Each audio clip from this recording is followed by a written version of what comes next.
Buenas tardes, jóvenes, ¿qué tal están? ¿Listos?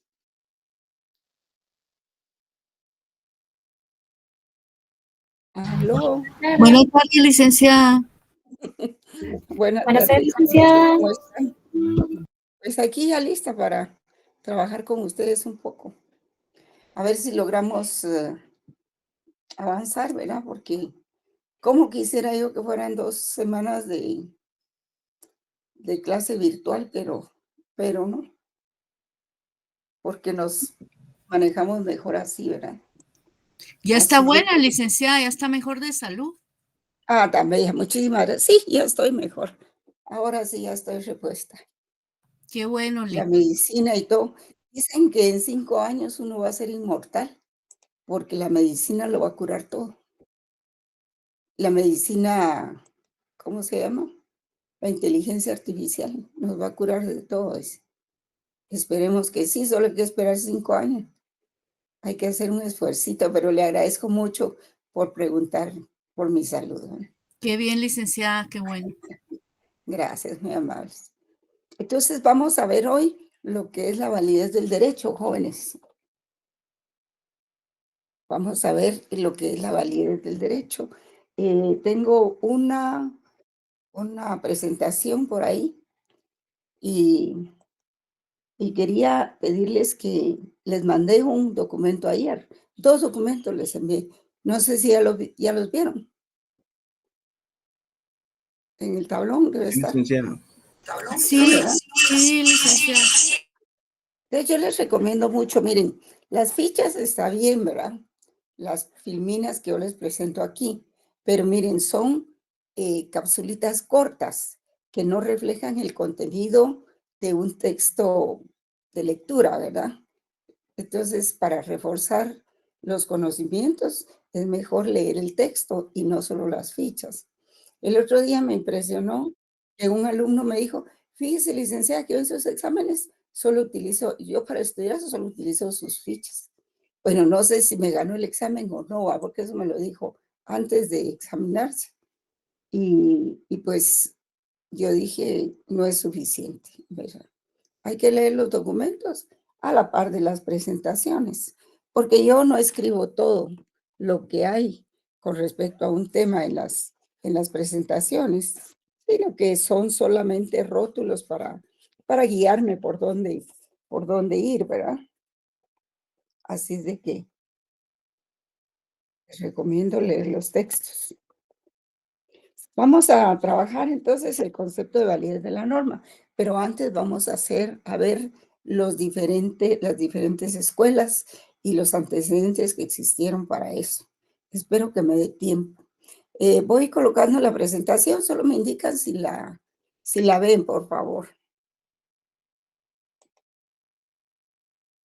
Vamos a ver.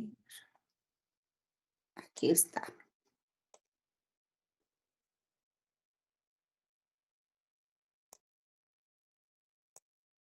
¿Ya la ven, jóvenes? Sí, licenciada. Sí, licenciada.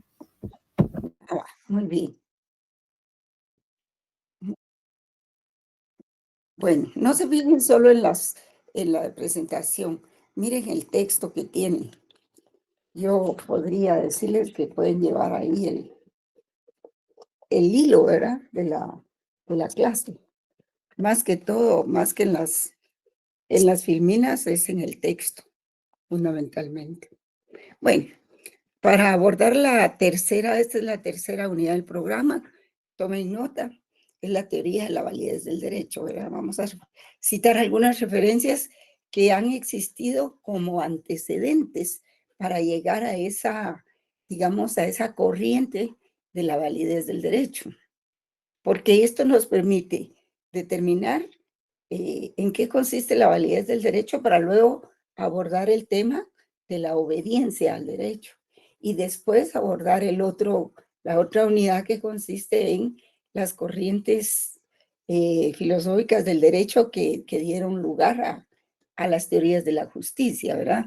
O sea, todo va encaminado, todo va enlazado.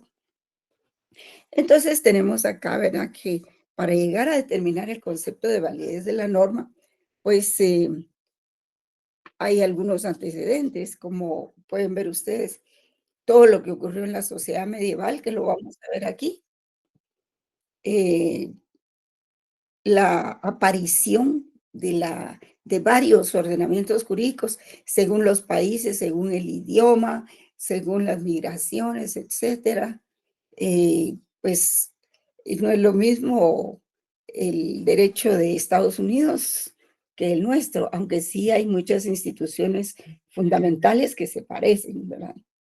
O por ejemplo, como el derecho mexicano y el guatemalteco se parecen mucho. Y el amparo, el recurso de amparo, surgió en el derecho de México. Ellos lo inventaron. O ya existía otra forma, pero ellos le dieron ese nombre de amparo, ¿verdad? Que luego fue asumido por varios órdenes jurídicos. También tenemos el derecho de los países eslavos, de los países europeos, es decir, toda la pluralidad de ordenamientos jurídicos. Fue un antecedente muy importante para que apareciera la teoría de la validez del derecho. No se olviden del tema principal. También el tratamiento de las fuentes de creación del derecho, ¿verdad? Las fuentes formales, la costumbre. ¿Qué otras fuentes hay? Los convenios internacionales. ¿Qué otra fuente del derecho existe, jóvenes? ¿Se acuerdan? La doctrina, la jurisprudencia. La doctrina y la jurisprudencia. Esas fueron otras fuentes. Como pueden ver ustedes, no es suficiente leer solo las filminas, sino que hay mucho texto en todo esto. Y entonces también está la aparición de la comunidad política organizada. Después de digamos, de la caída del Imperio Romano, cuando ya aparecen varias ciudades que quieren aplicar su derecho interno. Y quizás no le llamaban así, pero existía una ley general que era el derecho romano. Y aparecieron varias ciudades, sobre todo en Italia, ¿verdad? Con sus normas que ahora se podía decir que se parecen tal vez al Código Municipal, pero no tanto así. Y entonces ellos querían aplicar la ley general, el derecho romano, como una ley fundamental para todos, y también las normas de derecho interno, que eso pues obedecía a cómo se iba a tratar a las personas que migraban de una ciudad a otra. Bueno, ese fue otro antecedente. Pues el Estado moderno también, que hace del juez un órgano del Estado subordinado al Poder Legislativo, que no debiera ser así, pero poco a poco va cambiando. Y algunos problemas teóricos fundamentales en relación con el derecho y la moral. Entonces, en ese documento les escribí un poco estos antecedentes. Digamos, cuando se dio la sociedad medieval, después de la caída del Imperio Romano, como les decía, pues se dieron alguna contradicción entre las reglas creadas por el hombre y la naturaleza. Y entonces aparecen diversas corrientes que tratan las costumbres, el derecho, el comportamiento, etcétera. O sea, el qué hacer del hombre, el obrar del hombre, cómo era calificado.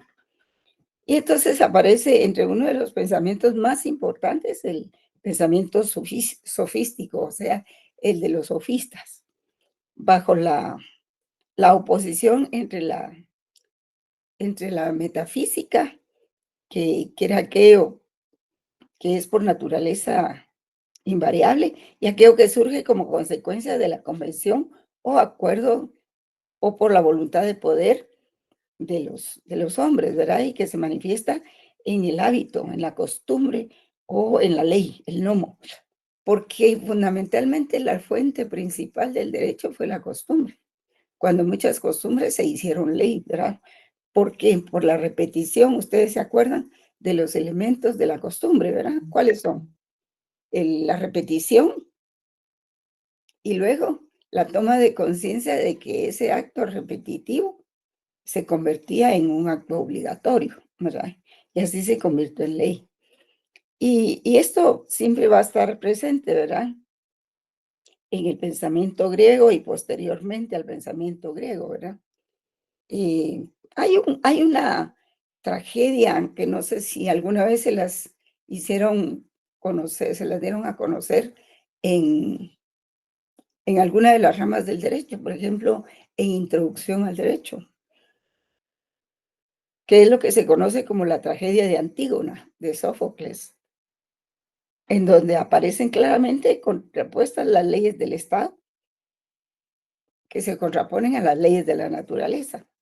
O por ejemplo en Platón, en la que aparece la idea de arquetipos trascendentales que existen en un mundo suprasensible más allá del tiempo y del espacio, como el mito de la caverna, ¿verdad? Que ya les conté en otras clases, ya sea de un modo u otro, pero que una vez constituidas las leyes como leyes, deja de ser indiferente y ese comportamiento se vuelve obligatorio, ¿verdad? Entonces, pues por aquella época, a diferencia de lo que va a ocurrir posteriormente, eh, no se consideraba la justicia natural como una pauta de valor superior a las pautas creadas por los hombres en virtud de su voluntad o convención. Por el contrario, si existía contradicción, si había contradicción, fíjense bien, entre lo justo natural y lo justo legal, prevalecía este último, lo justo legal, sobre el primero, exigiéndose la obediencia y validez al derecho convencional o particular frente al derecho común o derecho por naturaleza. Ustedes se recuerdan que Sócrates fue condenado a tomar la cicuta porque lo acusaron de corromper a los jóvenes, ¿verdad? Pero tal corrupción era no más que decirles la verdad, ¿verdad? Pero él siempre les decía que la norma que fuera injusta había que obedecerla. Y cuando Sócrates es sometido a juicio por eso, sus correligionarios le ofrecen huir de ese juicio y esconderlo, pero él dice que no. Pero es que es injusto, le dicen sus amigos, ¿verdad? Y te van a condenar por algo que no has hecho. Y entonces él dice, no, porque yo siempre he pregonado que el derecho, que la norma debe respetarse, sea justa o sea injusta. Y si yo en este momento huyo del juicio, me evado de la ley, estoy presentando un comportamiento contradictorio, pues. Y imagínense ustedes qué difícil era en esa época, ¿verdad? Someterse a un juicio por algo que no. Bueno, eso de corromper a los jóvenes era algo muy relativo, que había que comprobarlo, ¿verdad? Entonces, así las cosas. Pues al considerarse esta primacía de la ley de la polis en ese tiempo en, en Grecia, porque la polis surgió en Grecia fundamentalmente, frente a una justicia natural, pues eso explica el comportamiento socrático frente a esa propuesta, ¿verdad?, que le hicieron sus amigos, especialmente Critón, y su disposición a cumplir la sentencia a pesar de lo injusto de la misma. Pero cumplir la sentencia implicaba la muerte, ¿verdad? Porque al tomar la cicuta, pues era un veneno y eso conllevaba la muerte. Y entonces eso, a pesar de ser injusto, era una especie de obediencia absoluta a la ley, criterio que va cambiando después conforme la sociedad va evolucionando. Y contrario a lo que sucedía en la época clásica, en el mundo medieval, el derecho natural se consideraba como un derecho superior. O sea, salimos de la polis y de la comunidad primitiva y entramos a la barbarie y después de la barbarie entramos a la etapa medieval de vida, ¿verdad? Y esto se dio más que todo en Europa, no en América, si ustedes se dan cuenta. Entonces es lo que se estudia, ¿verdad? Entonces, en el mundo medieval, el derecho natural se consideraba como un derecho superior al positivo y con fuerza vinculante sobre este. Y Y habían dos teorías sobre la validez del derecho en el pensamiento medieval, que serían fundamentales más adelante. Una teoría era la de San Agustín de Hipona y la otra la de Santo Tomás de Castillo. Creo que por aquí tengo una ficha de eso. Vamos a ver. Vamos a ver. Esta filmina no va en orden. Voy a ir mostrando las filminas conforme vaya explicando las definiciones.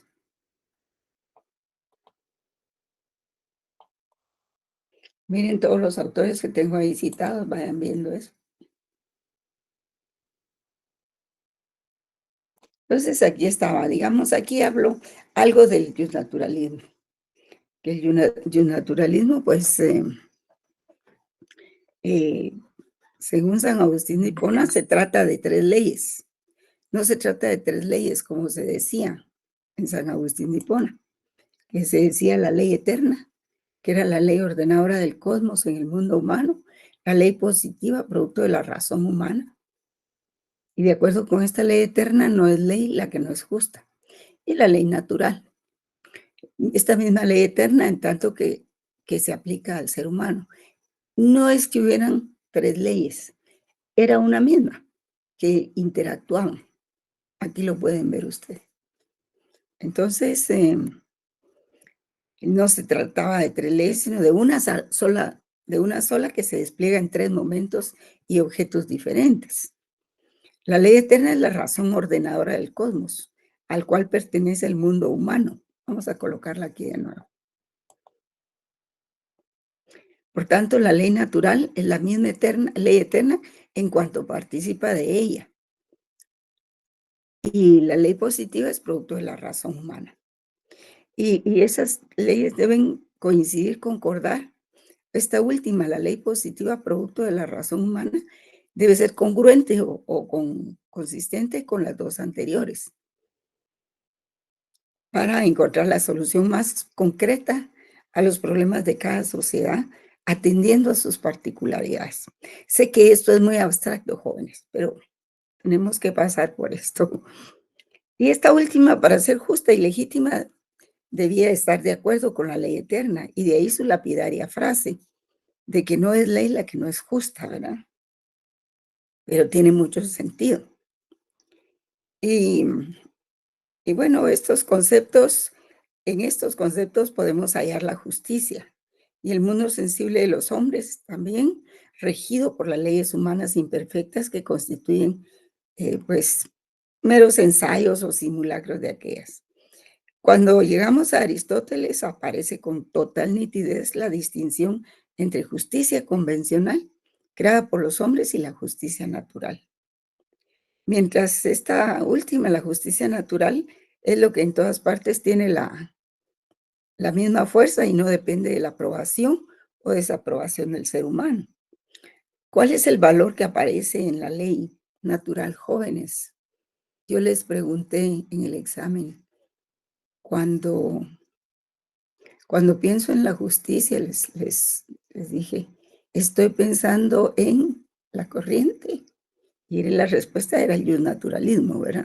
Era eso. Entonces,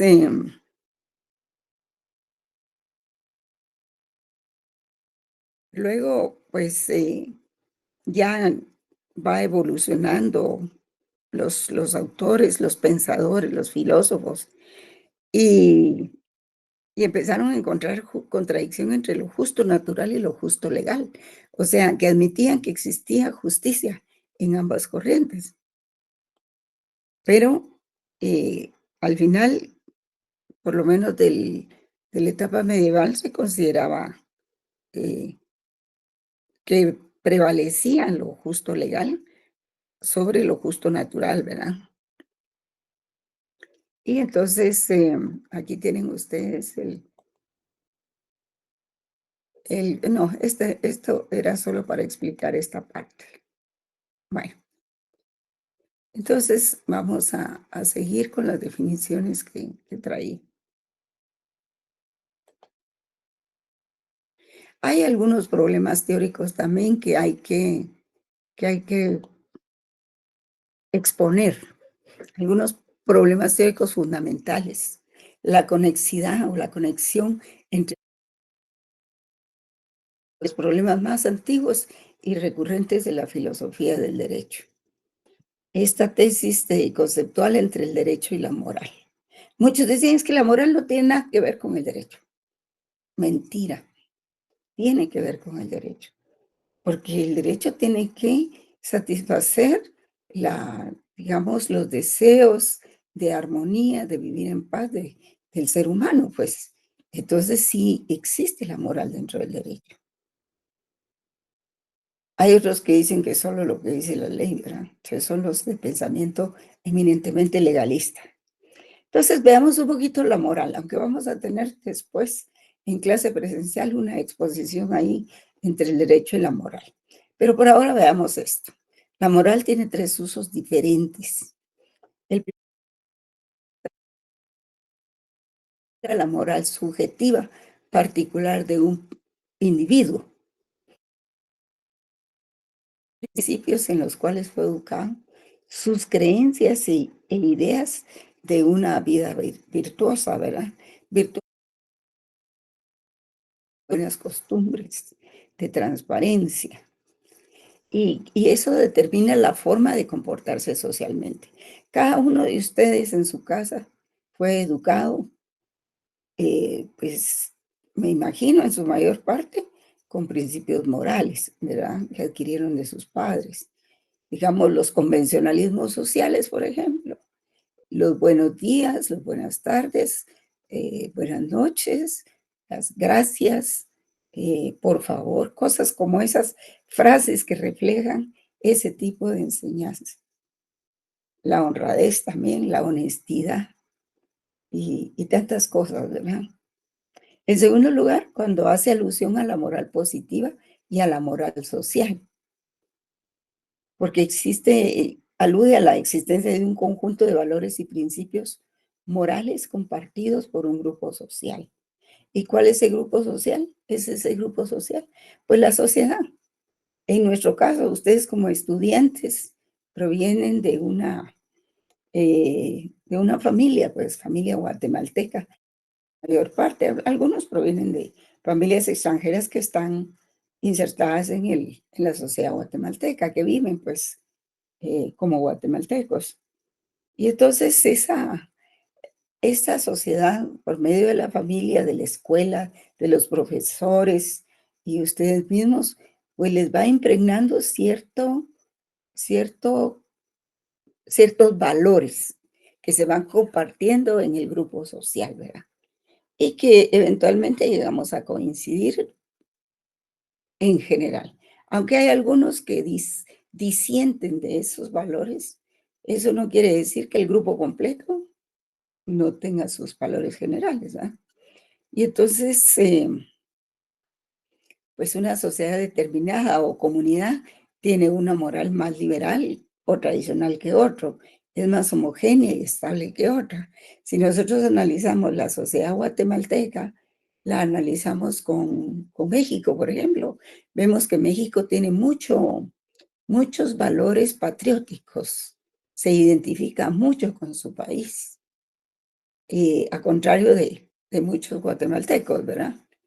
Y también vemos que los países anglosajones, como por ejemplo lo que era, lo que es Suecia y Noruega, pues ellos tienen ciertos valores y ciertos principios, a veces que no son compartidos por nosotros, o nuestros valores no son compartidos por ellos, ¿verdad?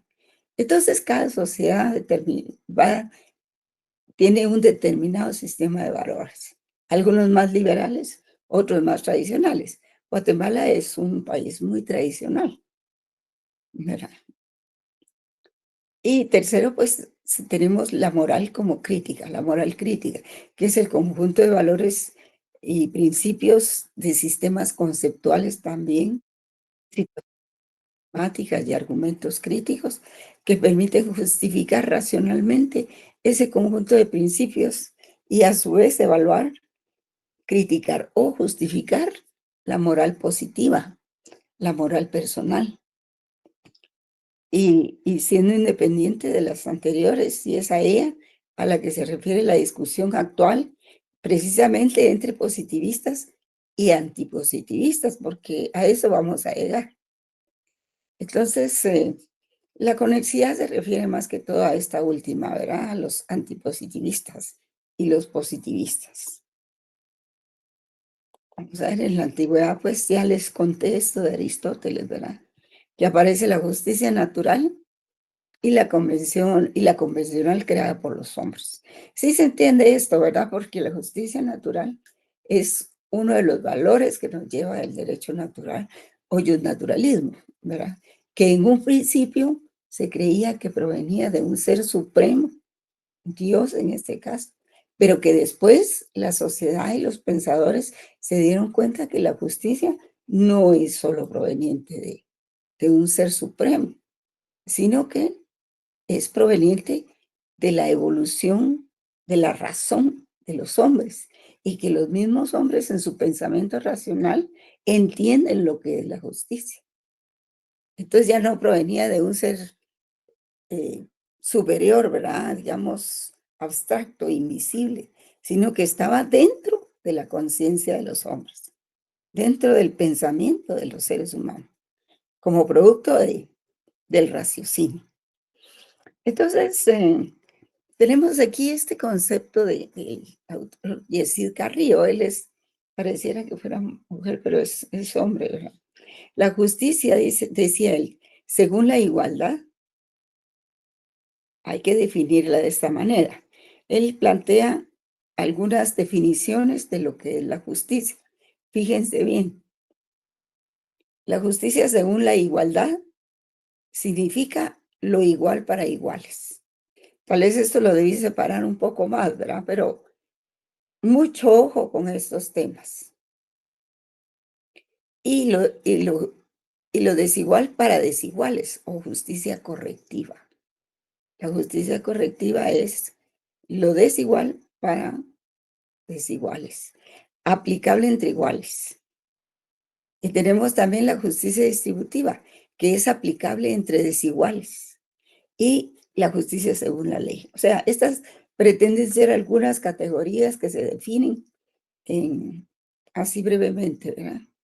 Entonces, la justicia según la ley la subdivide en justicia política legal y justicia política natural. Y esta última, la justicia política natural, es la que en todas partes tiene la misma fuerza y no depende de la aprobación o desaprobación del ser humano. La legal o convencional, por el contrario, es lo que en un principio es indiferente que sea de un modo u otro, pero que una vez constituida en ley se vuelve obligatorio. Y aquí están más ampliadas las definiciones. Y la justicia natural no se considera superior a la justicia convencional. Al contrario, si existía contradicción entre lo justo natural y lo justo legal, prevalecía esto último. Sí, eso ya se los había indicado, ¿verdad? Entonces,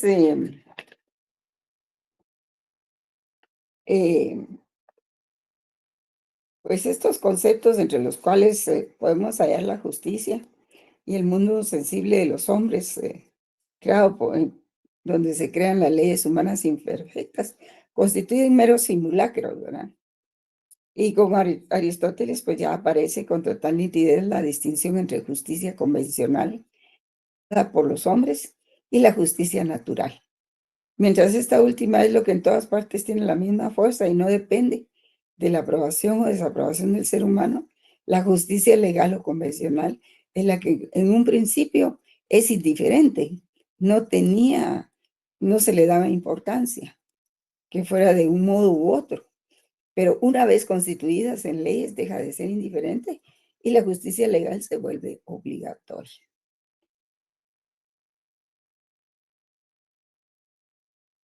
Y ya la justicia natural, pues no tiene esa categoría de valor superior, ¿verdad? Entonces, el derecho natural se consideraba superior frente al positivo y con fuerza vinculante, ¿verdad? Por ejemplo, en el caso de Sócrates y su disposición de obediencia absoluta a la ley. Vamos a ver qué dice Carlos Dino con respecto a los argumentos entre el derecho y la moral crítica, ¿verdad? Carlos Dino decía que el que afirma que los jueces deben recurrir a normas y principios morales para justificar sus decisiones en los casos en que el derecho positivo no da una solución. Hay una frase pronunciada por los jueces o por los abogados, que dice que en caso la decisión de un juez, es decir, el juez tiene dos argumentos, ¿verdad? Uno legal y el otro moral o de derechos humanos, ¿verdad? Entonces, los dos argumentos, tanto de una parte contra la otra, tienen el mismo valor. Hicieron una excelente exposición. Y entonces el juez tiene que decidir. Entonces, se dice que en caso de duda, el juez tiene que inclinarse por aquella decisión que ampare los derechos humanos, ¿verdad? Que ampare la justicia, aunque vaya en contradicción con lo escrito. Es un caso muy importante, ¿verdad? Que los jueces, por supuesto, poco lo aprecian, lo practican aquí, ¿verdad? Realmente, en la conformación de la cabeza de un juez, pues influyen muchos aspectos, ¿verdad? A veces pueden tener 4 doctorados, pero nunca entendieron el derecho, ¿verdad? Ni la filosofía del derecho. Y pues solo tienen en su mente sus intereses propios y los de su grupo, ¿verdad? Y caer ante esos jueces es difícil, ¿verdad? Son casos muy difíciles. Y el otro, el que sostiene que los jueces deben negarse a aplicar las normas positivas que contradigan los principios morales, ¿verdad? Ese es otro criterio que da Carlos Dino. Y ustedes, es lo que les acabo de decir. Y dice también, si una norma jurídica pertenece a un sistema jurídico, tiene fuerza obligatoria y debe ser obedecida y aplicada por los jueces, cualquiera que sea su origen y contenido moral. Esto pareciera contradecir todo lo anterior, ¿verdad? Pero depende de qué se trata, ¿verdad? Para eso está la hermenéutica jurídica también, para interpretar el derecho. Y el caso propiamente, el caso concreto, ¿verdad? Que se va a resolver. Dice también que la ciencia jurídica debe tratar de enunciar principios de justicia aplicables a situaciones concretas y formular valoraciones sobre la conformidad o no del derecho positivo a esos principios. Sugiere que para identificar un orden normativo como un sistema jurídico, pues se requiere, además de verificar los criterios fácticos son los criterios de hecho, jóvenes. Además de verificar esos criterios fácticos, ¿verdad? Formular juicios de valor acerca de la justicia y moralidad de sus normas. Todo va entrelazado. Bueno, entonces, visto eso, mejor dicho. También él aborda el sistema de la validez del derecho. Aquí vamos a entrar un poco al sistema de validez del derecho, ¿verdad?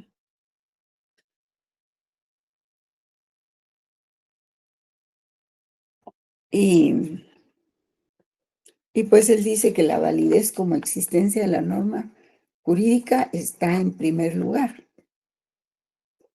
Que la validez como existencia de la norma jurídica está en primer lugar.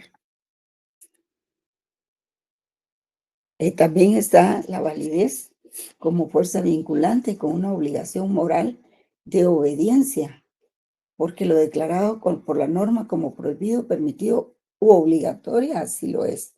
Vamos a verlo más despacio con Hans Kelsen. Creo que Hans Kelsen es un poco más claro en este sentido. Un momentito. Voy a ordenar aquí mis papelitos.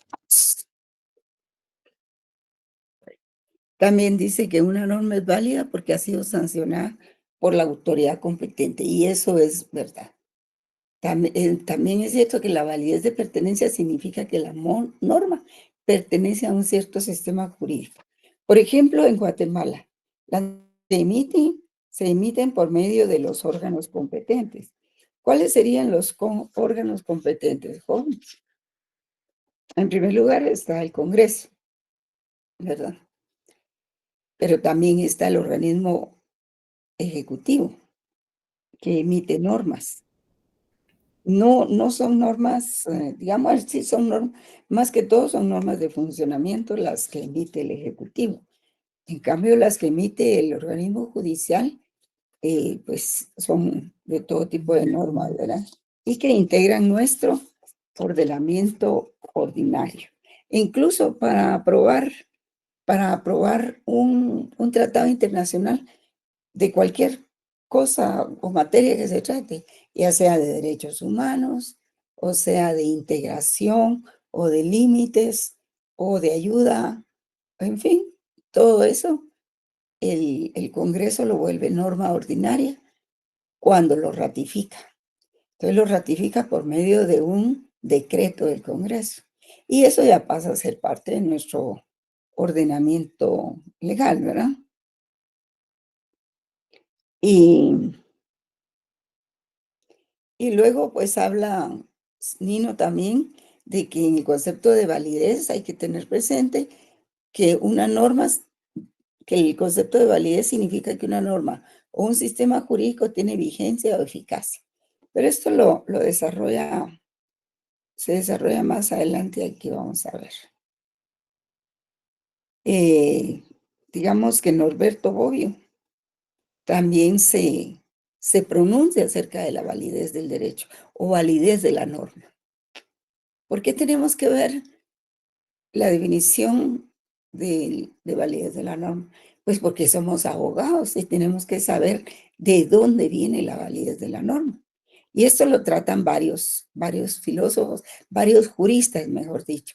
Ahorita les hablé de Norberto Bobbio, les hablé de J.C. Nino, y ahora les voy a hablar de Norberto Bobbio.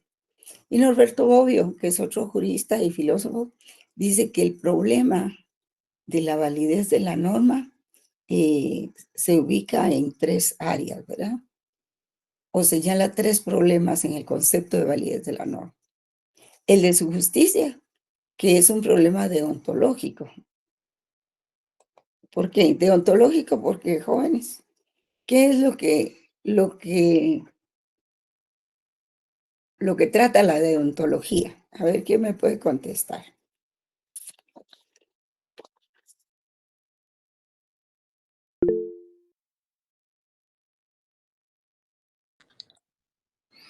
Licenciada, pues la deontología trata de las normas y deberes éticos.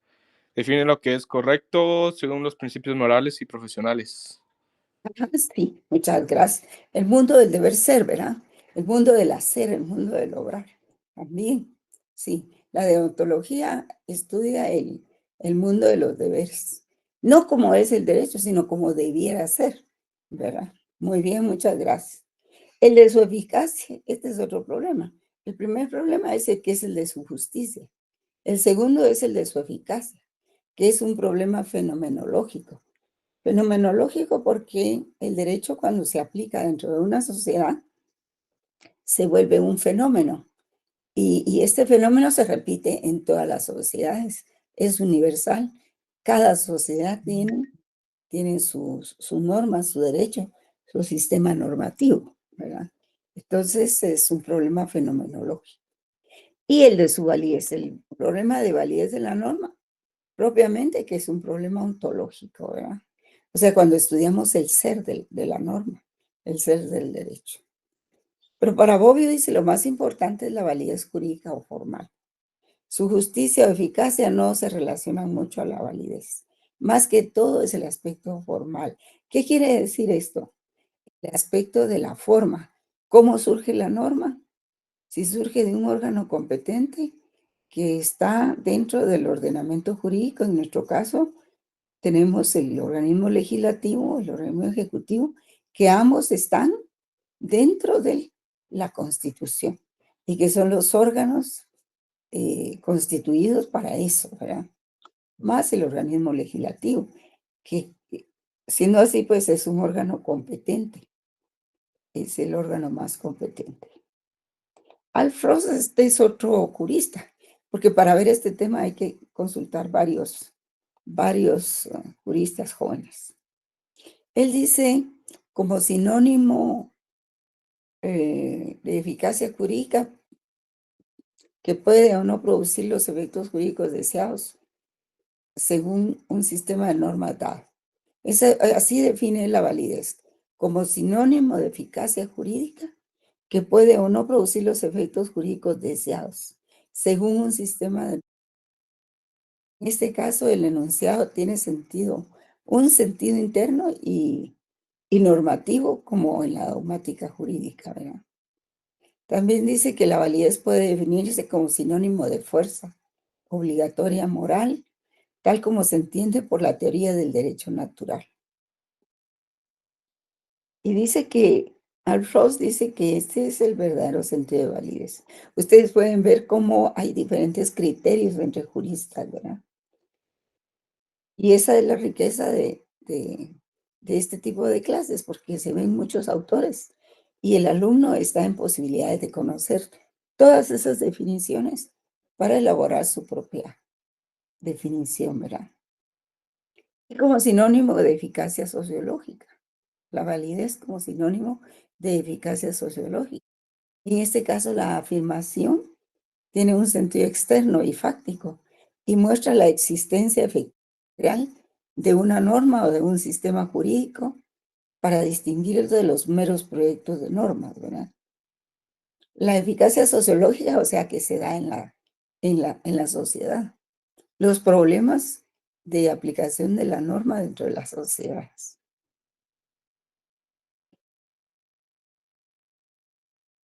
Y bueno, la eficacia se da por la costumbre también. Se dice que una norma, pero eso lo vamos a ver más adelante, una norma puede ser eficaz y puede ser válida. Si una norma válida no es si una norma eficaz puede ser válida, pero si deja de aplicarse sigue siendo válida. Ahorita lo vamos a ver. A ver qué dicen ustedes. Entonces, Robert Alexi distingue eficacia y como corrección de moralidad y legalidad. Dice la eficacia o validez social. Una norma es válida si es obedecida regularmente por sus destinatarios o ante la desobediencia o transgresión se aplica una sanción por la autoridad competente. Esto se refiere a la validez, la eficacia o validez social. Cuando una norma es válida si es obedecida regularmente por sus destinatarios o ante la desobediencia o transgresión, pues entonces se aplica una sanción por la autoridad competente. Ese es el criterio de eficacia o validez social. El criterio de legalidad, pues la legalidad se aplica al concepto formal de validez jurídica en sentido estricto, que presupondría que una norma válida jurídicamente, si ha sido dictada conforme al ordenamiento jurídico, esto es, si fue dictada por el órgano competente, mediante el procedimiento jurídico establecido en la ley, ¿verdad? Eso me faltó aquí. Esto pasa, por ejemplo, en el acto bifronte, cuando se analiza la solución de un caso. Siempre para resolver un caso hay dos frentes, por decirlo así, y esta es la teoría del acto bifronte, que el caso hay que someterlo al control de las normas constitucionales y luego resolverlo conforme a las normas ordinarias, ¿verdad? Por eso se le dice el acto bifronte, ¿verdad? Porque siempre hay que velar que no lesione un derecho jerárquicamente superior.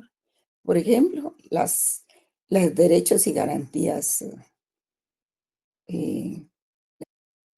¿verdad? El derecho a la vida, el derecho a ser persona, a la familia, a la vivienda, todos esos derechos que nos da nuestra Constitución en los primeros 127 artículos, ¿verdad? Y también Alexi dice, Robert Alexi, que es un connotado jurista, dice que el concepto de validez validez jurídica en sentido estricto se entremezcla con los conceptos de validez social y validez ética. Incluye elementos de la validez social, pues una norma o un sistema de normas que no tiene un mínimo de eficacia social difícilmente puede valer jurídicamente. O sea, que una norma puede ser válida, pero si no es eficaz y no se aplica, puede ser que pierda su validez. Fíjense ustedes qué interesante. Ahora vamos a ver un poco más, con un poquito más de claridad, el concepto de validez del justnaturalismo, ¿verdad? Vamos a ver. ¿No? Las 3, está bien. Tenemos tiempo.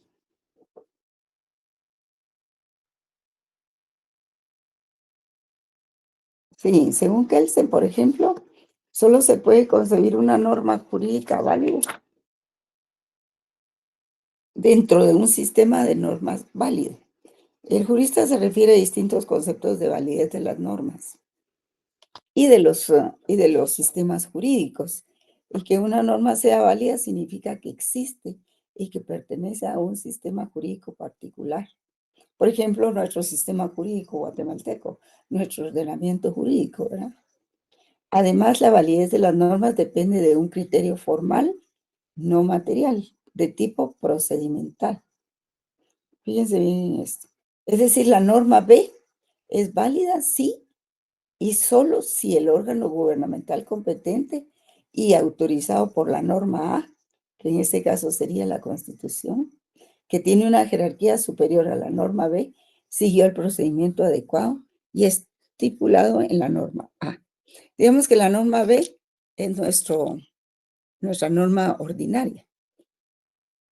Y si esa norma fue emitida por el órgano gubernamental competente y autorizado por la norma A, que son las normas constitucionales, es decir, que tiene una jerarquía superior a la norma ordinaria, o sea, la norma B, siguió el procedimiento adecuado estipulado en la norma A cuando creó la norma B. ¿Verdad? Y por último, la validez de un sistema jurídico significa que los individuos se encuentran sujetos a las órdenes y mandatos que las normas de este sistema les imponen. Entonces, Kelsen permanentemente dice que la validez es la existencia específica de las normas jurídicas. O sea, en la manera que ha sido creada por una autoridad conforme a un procedimiento, respetando los contenidos establecidos por las normas superiores, la validez permanece, ¿verdad? Y con respecto a la validez, pues esta validez tiene diferentes ámbitos. Hay validez en el ámbito territorial, en el ámbito personal, en el ámbito material, en el ámbito temporal. Y se hace la pregunta, ¿verdad? Creo que eso está por acá, vamos a ver.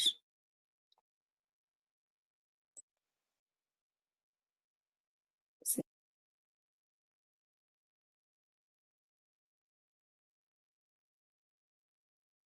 aquí está. El concepto de validez en el formalismo jurídico, la validez formal. Esto es escrito por Hans Kelsen, ¿verdad? Y esto pues es lo que les estaba exponiendo, ¿verdad? Dice, la validez formal y material de la norma jurídica según Hans Kelsen. Fíjense bien en esto, jóvenes. Las condiciones formales se refieren al proceso de creación de la norma. Y las condiciones, eso está aquí, ¿ve? Lo leen bien, ¿verdad? Las condiciones formales se refieren al proceso de creación de la norma. ¿Cuál es el proceso de creación de la norma, jóvenes? El proceso legislativo, ¿verdad? Mediante el cual el Congreso conoce un anteproyecto, se hacen los dictámenes de las diferentes comisiones que tienen que ver con eso, se hace el dictamen de los puntos constitucionales, se somete a dictámenes, luego se somete a lectura de artículos, luego se somete a la aprobación del Congreso, y luego si es aprobado, pues se emite, se manda al Ejecutivo para que la vete o para que la publique. ¿Y eso cómo se llama, jóvenes? ¿Cómo se llama todo ese proceso? Proceso legislativo. Cabal, ese es el proceso legislativo.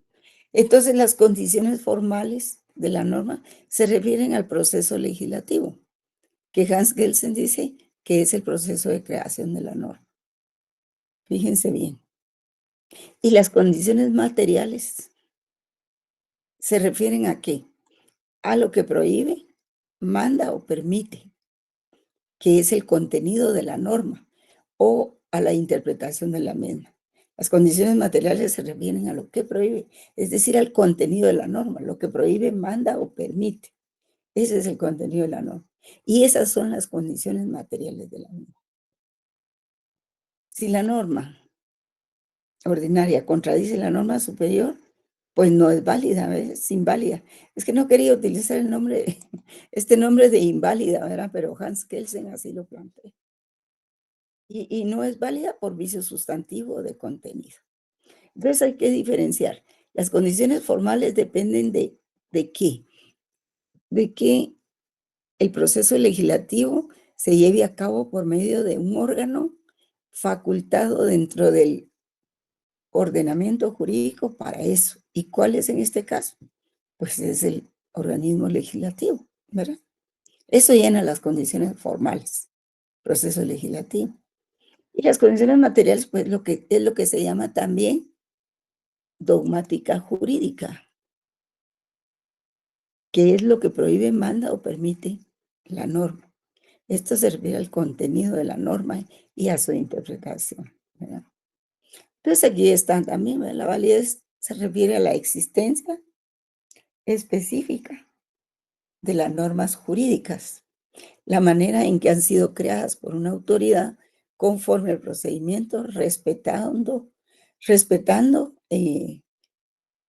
las normas superiores en el proceso legislativo de un sistema jurídico válido.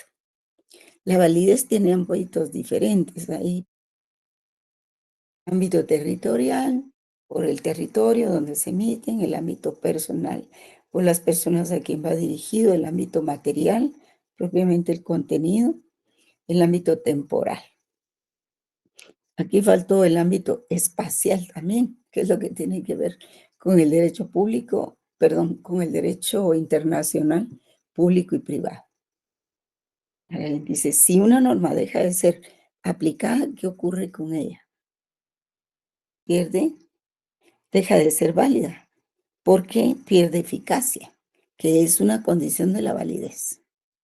Y eso hay que entenderlo bien. Pero la eficacia no hace la validez, porque entonces pasaríamos del mundo del ser al mundo del deber ser, y todo lo eficaz sería válido, y no necesitaríamos reglas. O sea, este es un problema que hay que estudiar muy bien, ¿verdad? Dice Kelsen que la validez es la existencia específica de las normas jurídicas, de manera que ha sido creada por una autoridad conforme a un procedimiento, respetando los contenidos establecidos por las normas superiores, o sea, las normas constitucionales, y hasta ahí llega la validez de la norma, ¿verdad? De ahí, sí, en general, el ordenamiento jurídico es obedecido o aplicado, o sea, si en general es eficaz, sigue siendo válido. En cambio, si en general el ordenamiento jurídico deja de ser obedecido o aplicado, pierde validez. ¿Por qué pierde validez? Porque la eficacia es una condición de la validez. No es la validez misma, sino que es solo una condición. Y una norma pierde validez si deja de ser eficaz, pero para ser válida necesita ser creada conforme a las reglas establecidas. No es simplemente la eficacia la que hace la validez, porque si no, pues sería pasar del mundo del ser al mundo del deber ser. Entonces ya no necesitamos derecho, ¿verdad? Ahí es en los comportamientos de obediencia al derecho, de acatamiento de la norma, son los que van dando los criterios de si la norma realmente es válida. Miren ustedes, por ejemplo, con esta norma que se emitió, y esta norma la emitió el Ejecutivo, porque hay una resolución de un amparo de la Corte de Constitucionalidad que obliga al mandatario a emitir esa norma de los seguros de los carros. No sé si ustedes han visto eso. Entonces vino el Ejecutivo y la publicó, elaboró la norma y la publicó, de que todos los vehículos tienen que tener seguro. Pero no es una norma que la establezca solo el Ejecutivo. También proviene de un mandato de la Corte de Constitucionalidad por un amparo interpuesto hace meses, ¿verdad? Y eso no lo sabe mucha gente. Eso no lo conoce mucha gente. Y ahí está voy a ver si tengo la resolución de la Corte de Constitucionalidad, donde le ordena al Ejecutivo elaborar la norma respectiva. Aquí voy a ver si la tengo para leérselas, por lo menos para leérselas. Hay un mandato ahí en ese amparo, en la resolución del amparo, que señala que el Ejecutivo tiene que emitir la norma para obligar a todos los propietarios de vehículos a que compren un seguro, ¿verdad? Y ni modo, pues todo lo que le está cayendo al que está más cerca, ¿verdad? Aquí les voy a leer esta resolución. Vamos a ver si problema de lentes. Vean, dice, es el amparo. Vamos a ver. Expediente 05. Vamos a ver. Ahorita. 105-2022. La Corte de Constitucionalidad ordenó la implementación del seguro obligatorio y aquí está la resolución. Se las voy a leer. Estos problemas que estamos viendo son de actualidad. No es aquello que la validez de la norma está en el cielo o a saber en dónde está, ¿no? Esto es de mucha actualidad, jóvenes. Otorga el amparo solicitado por la Asociación Cámara de Transportistas Centroamericanos por medio del presidente de su junta directiva y representante legal, fulano de tal, ministro de Gobernación. Vamos a ver. En relación al primero de los actos reclamados contra el presidente de la República de Guatemala, el ministro de Gobernación, el director general de la Policía Nacional y el jefe de tránsito de la Policía Nacional Civil, y como consecuencia restaura la situación jurídica afectada.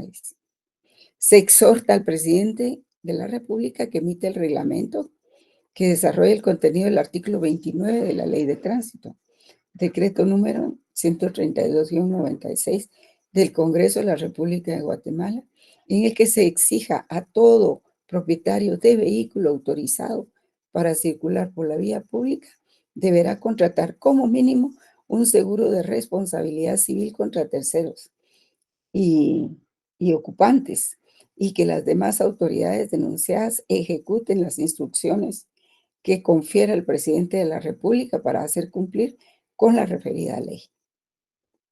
Entonces, como ustedes pueden ver, esto que estamos explicando de la validez de la norma, pues está emitida por la Corte de Constitucionalidad, que también tiene un lugar de ocupar en el ordenamiento jurídico y que puede emitir normas, puede por medio de sus resoluciones de la Corte, ¿verdad? Y por medio de su facultad consultiva, pero en este caso lo hace con base en un amparo interpuesto, ¿verdad? Eso es lo que la gente no sabe. Y porque otros políticos pues aprovechan el desorden, ¿verdad? A ver, entonces estamos claros en esto, ¿verdad? Veamos la validez normativa y sociológica. La validez normativa es sinónimo de fuerza obligatoria o fuerza vinculante. Ahorita vamos a ver. Entonces, estamos claros, jóvenes, con esto de las condiciones formales y las condiciones materiales, ¿verdad?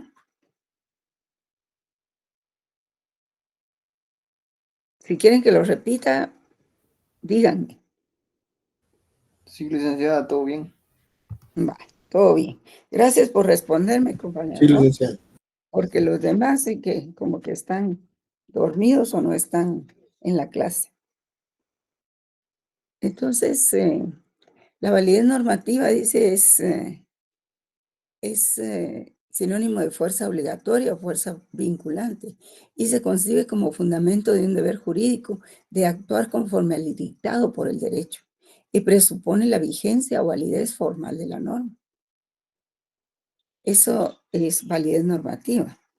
Y la validez sociológica de la norma se identifica con la eficacia señalada por Bobbio, según la cual es importante saber si la norma realmente es aceptada y obedecida por sus destinatarios, o en el caso de ser transgredida, si funcionan los órganos y mecanismos coactivos para lograr su forzoso cumplimiento.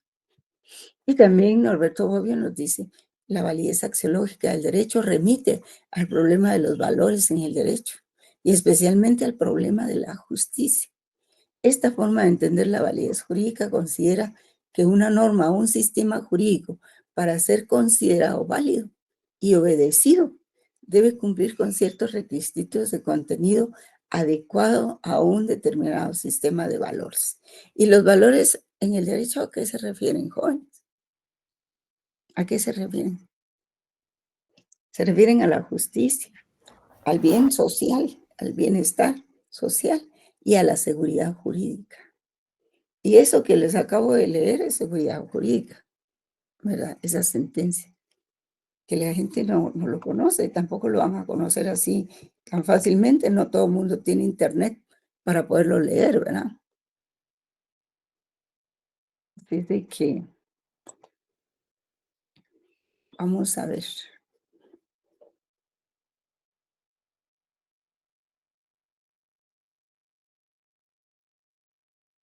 Vamos a ver.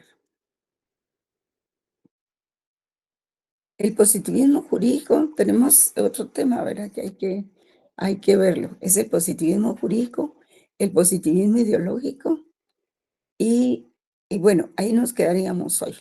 El positivismo jurídico, pues es una corriente muy importante. Se refiere al derecho opuesto, ¿verdad? Como dicen, el derecho escrito. Y es el derecho compuesto por preceptos legislativos, normas promulgadas por órganos centralizados, y no por normas consuetudinarias o jurisprudenciales. En el orden jurídico es siempre completo. Se dice que no tiene lagunas, pero eso no es cierto. La ley siempre tiene lagunas. Se dice también los que creen, digamos, religiosamente en el positivismo jurídico, que no tiene lagunas y que no tiene contradicciones. También dicen que sus normas no son vagas ni ambiguas y que es un sistema autosuficiente para haber solución unívoca en cualquier caso. Y esto está muy unido al positivismo ideológico. Pero esto es lo que digamos, las personas o los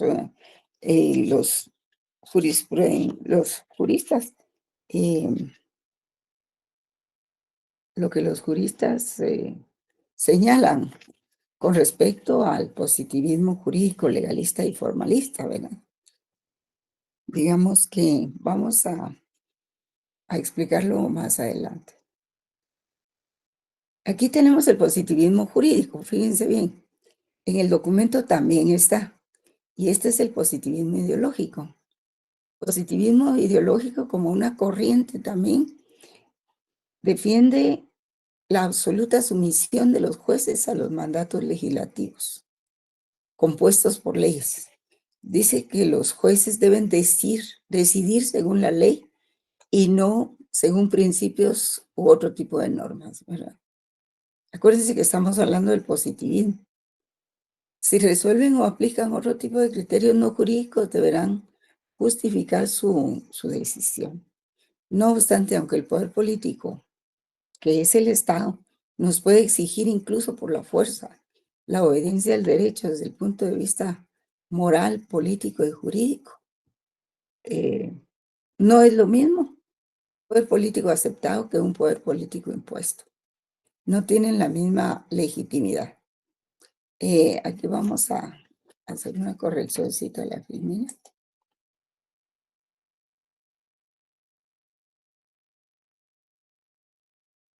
Estamos. Pero esto de este tema de la obediencia al derecho lo vamos a ver el viernes, ¿verdad? Entonces, porque aquí ya vienen las filminas de la obediencia al derecho. Y no quiero confundirlos con todo lo que hemos visto, ¿verdad? Hay que tener en cuenta la validez normativa del derecho. Las condiciones formales y las condiciones materiales. El positivismo jurídico, por ejemplo, antiformalista señala los límites y debilidades de la codificación, y el positivismo legalista formalista, sí. Hay que tener presente, jóvenes, que en el desarrollo del derecho, después de la etapa medieval, un poco después surge lo que es la codificación del derecho. De eso creo que ya les he hablado yo mucho. La codificación quiere decir que muchos estudiosos del derecho, filósofos, abogados, juristas, y todo, se dedicaron a separar las normas propiamente del derecho, las normas morales y las normas convencionales. Pero dentro de las normas jurídicas, separaron aquellas normas, por eso se les dice codificador y postcodificador, porque hacen códigos, ¿verdad? Hacen códigos de derecho civil, de derecho internacional, de derecho privado, de derecho público, en fin. Fue cuando se fueron configurando las ramas del derecho como tales, derecho civil, derecho penal.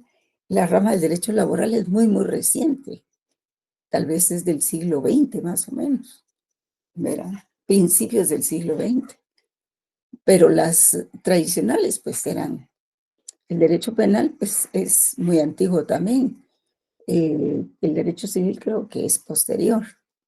Y entonces a eso se le llama la codificación del derecho, ¿verdad? Y tenemos una corriente que dice positivismo sociológico antiformalista. Y se dice, señala los límites y debilidades de la codificación y el positivismo legalista. Esos defensores aceptan que sigue siendo la ley elaborada por el legislador, pero que a diferencia del positivismo legalista y formalista, no se acepta que el juez simplemente vacíe su contenido para resolver. Es decir, ustedes se acuerdan que cuando hablamos de la exégesis, que apareció la exégesis, se consideraba que el juez solo tenía que seguir la norma que había elaborado el Parlamento, el Congreso, el Senado, y que no podía interpretarla. Solo tenía que hacer un vaciado de contenido en la sentencia. Pero luego viene la escuela histórica alemana y dice, no, el juez tiene que hacer su razonamiento para emitir una sentencia.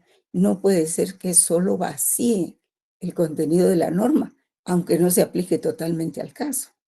Entonces, esa es la evolución que sufrió el derecho, ¿verdad? Y ellos dicen, pues ese contenido de la ley no solo es moral, como supone el justnaturalismo, sino que lleva a la intención del legislador mediante la ley. ¿Qué era lo que el legislador quería decir? Entonces, según ellos, el que tenía que interpretar la ley era el legislador y no el juez, y eso es lo que se conoce también como la escuela del exégesis. En cambio, el positivismo sociológico dice que eso es equivocado. ¿Por qué? Porque ¿a quién sirve la ley? ¿Para qué? ¿Qué intereses protege? El positivismo sociológico viene a contradecir esa escuela exegética, ¿verdad? O la escuela del exégesis. Esa escuela del exégesis y esa interpretación así legalista y formalista surge en primer lugar en Francia, con la codificación. El código, un manual, es un manual o prontuario básico para resolver controversias por la vía más simple y breve.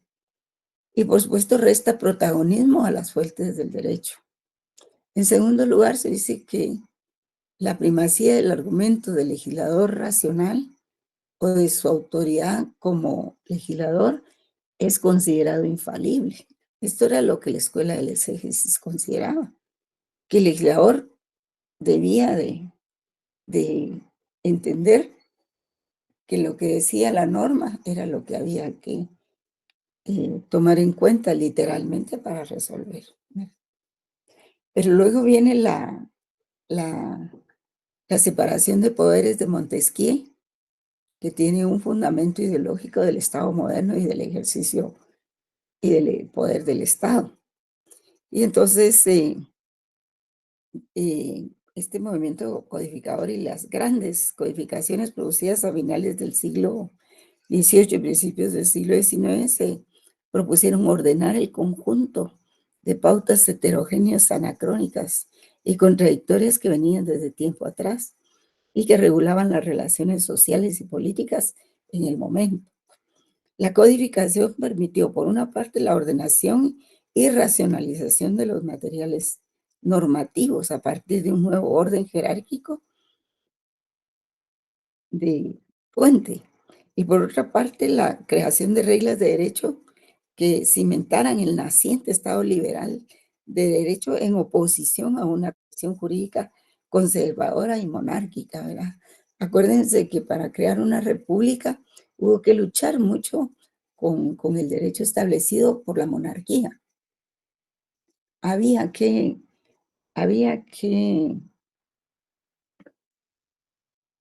luchar contra eso. Y aquí está, por ejemplo, este momento codificador de que les estoy hablando, ¿verdad? Entre los hechos que determinaron la aparición del positivismo legalista y formalista en Francia, que es conocido como exégesis, se encuentra primero el fenómeno mismo de la codificación, que hace que el código se constituya en el manual operatorio básico, donde el operador jurídico sin mucho esfuerzo hallaba la solución del caso. Y el código aparece como la vía más simple y breve para la solución de la controversia, restándole protagonismo a las otras fuentes del derecho. Y en segundo lugar, la elaboración y primacía del argumento del legislador racional o de la autoridad del legislador que atribuía a este la calidad de sujeto infalible, ¿verdad? O sea, se consideraba que el legislador, ya fuera del Senado, del Congreso o del Parlamento, era infalible, que no se podía equivocar. Y que por eso era que el juez no podía interpretar la ley. Quien la podía interpretar era solo el legislador. Imagínense ustedes. Se le negaba la posibilidad al juez de poder hacer razonamientos, incluso diferentes a los que consideraba el legislador, porque el código era la única fuente del derecho. Entonces no sé si se entiende bien esa parte, ¿verdad? Si les expliqué bien esta diferencia, que son las grandes corrientes del positivismo, que es el positivismo legalista y formalista, ¿verdad? Luego viene el positivismo sociológico, que viene a decir que eso es equivocado, antiformalista. Y luego las teorías de la concepción de la validez del derecho. Bien, jóvenes, vamos a dejar aquí esta clase por hoy. Creo que fue suficiente. Y el próximo día seguimos